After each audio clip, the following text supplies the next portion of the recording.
few times a year, I gather the Emraude teams outside of Paris. And this time, we've settled in for 3 weeks in the south of France. The idea isn't just to work in a beautiful setting. It's about getting together, thinking as one, experimenting, and above all, bringing a collective focus back to topics we sometimes handle too quickly in our daily lives. Breaking away from the Parisian pace, breaking habits, gaining perspective, and especially taking the time to work on core issues. Here, we do R&D, we explore, we test, we debate, and we challenge our methods with all this collective intelligence. And this first week, we've dedicated it to 2 key topics for us, storytelling and pedagogy. Because for us, creating an experience isn't just about entertaining, it's about transmitting, bringing to life, and fostering understanding. Welcome behind the scenes of a remote week at Emraude.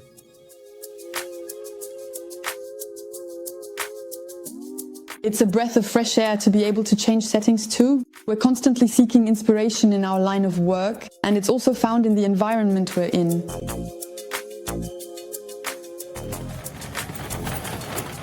One thing that's great at Emraude is also the collaboration between everyone. Everyone is always up for brainstorming, and that's really nice.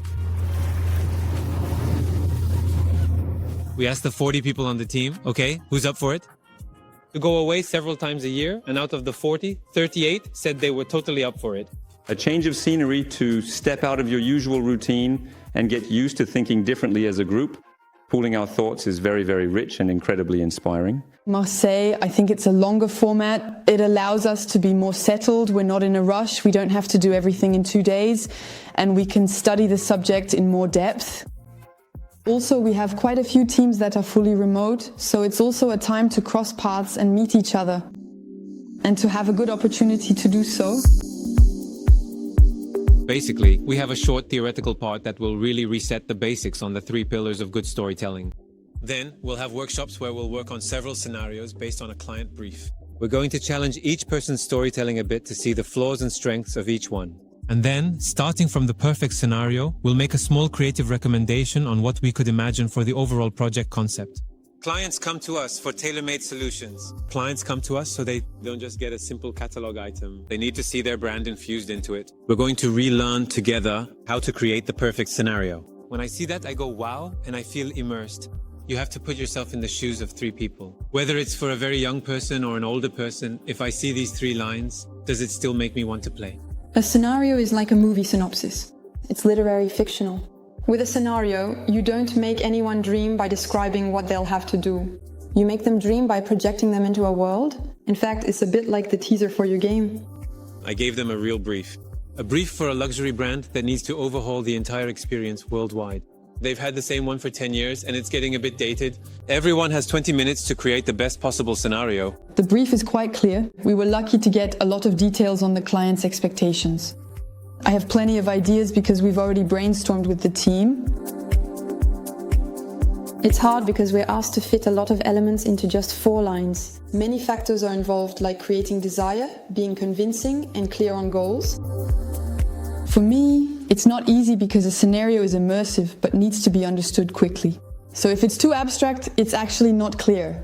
So it's actually very complicated to make a scenario without a bit of a concept, I think. So it's good to review the checklists, to know exactly where to go and what to do without wasting time and being efficient. If you're even slightly creative and dig deep, the stories you invent can take a million forms. Now we'll debate the pros and cons, and the idea is to end up with the perfect scenario. In the back, just before the store opens, a suitcase is waiting. It's sealed and cannot be put up for sale. In your hands, every detail counts to unlock it, reveal it, and let it fully exist for the client. Okay, let's go. Let's debate then. It's very mysterious, and anything mysterious makes me want to play. I honestly think it could have worked out much better, and I would have given it a better grade if it had actually been a training exercise. When we have specific topics that need brainstorming, doing it during seminars, with the devs, creatives, and project managers all together, the ideas are multiplied. You made the feedback just a bit too complicated, in my opinion. Yeah, but I did some. But it's interesting to have peer-to-peer feedback. It's true we don't always have time to review all ongoing projects or ask peers for opinions on scenarios, content mapping, and so on. So this is really the chance to get that kind of feedback. What if you were a suitcase ready for your first trip around the world? Brand new, you leave the shop and face a challenge at every stop. Accompany travelers with unique expectations and prove your value with every use. Until the final return where it all began, a fulfilled suitcase ready to go again, having become the obvious companion for every journey. This scenario is 100% validated. I think it's very well written. Every time a new challenge is put before me, I tell myself it's the first time I've encountered it.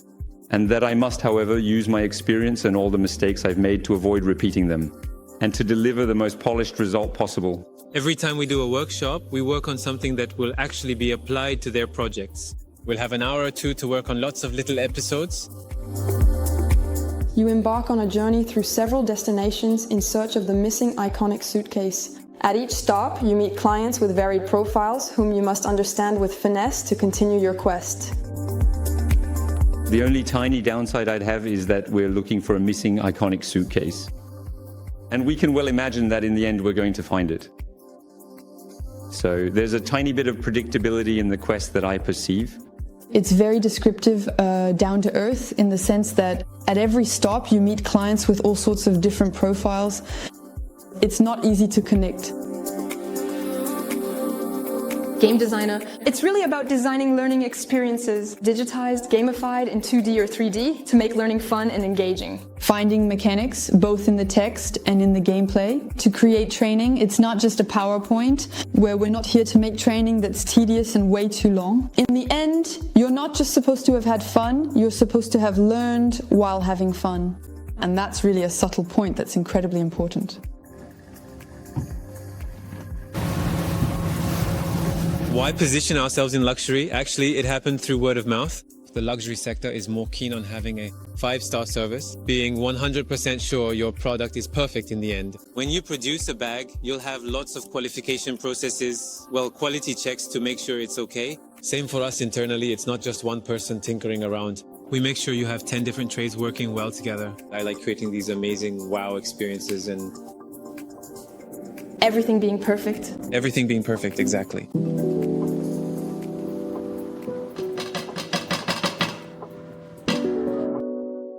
So we've just finished our week with lots of super interesting workshops. Today we have a bit more of a relaxed time where we're doing a little cooking workshop where everyone makes a starter, a main, or a dessert. We're in teams and the goal is to make the most surprising thing our specialty.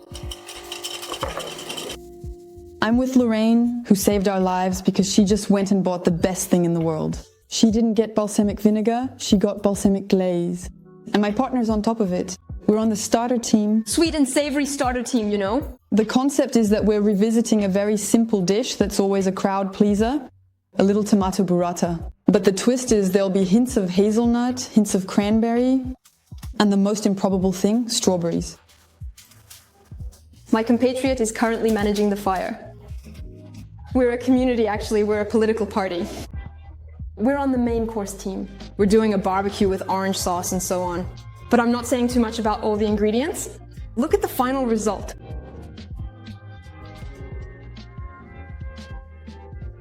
We're going to play on all the senses, smell, touch, taste, and sight, of course, because the presentation will play a part too.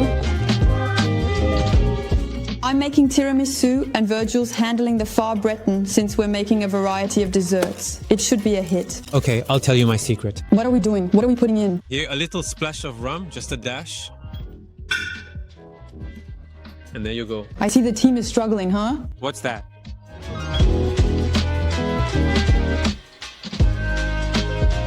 So it's a creamy burrata on a bed of fresh arugula with some small little strawberries.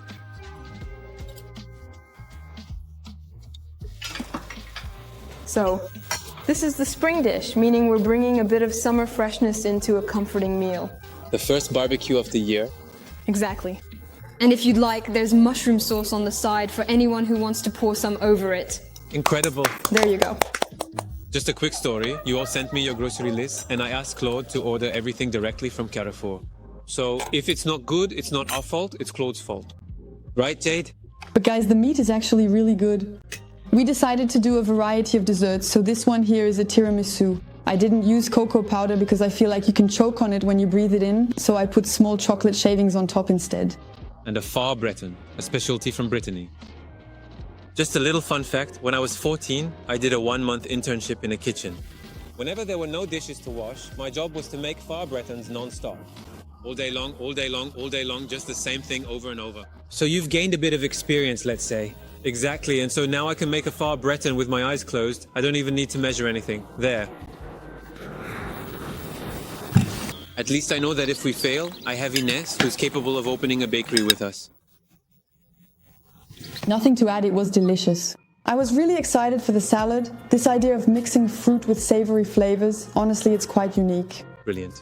The meat, honestly, is a solid 10 out of 10. Cooked absolutely perfectly with a really great marinade that brings out so much flavor. Just perfect, really. I really wasn't expecting it to be like this. So here we are at the end of this first week, this first episode, with the game designers and project managers, where we worked on many exciting topics and workshops. Can you give us a quick summary, Ines? We started the week with a major workshop covering the entire storytelling and concept phase.